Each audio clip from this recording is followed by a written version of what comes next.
আজকে হবে বাটা মাছের আলু দিয়ে ঝোল।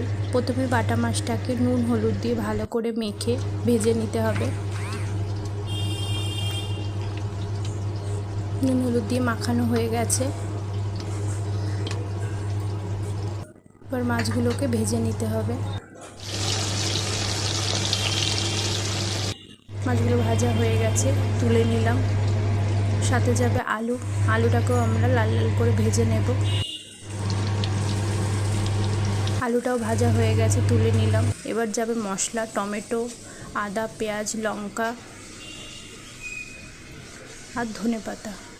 প্রথমে মশলাটাকে পেস্ট করে নেব।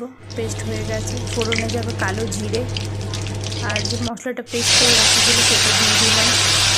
এবার যাবে পরিমাণ মতন হলুদ গুঁড়ো, লঙ্কা গুঁড়ো, ধনে গুঁড়ো, জিরের গুঁড়ো, পরিমাণ মতন নুন।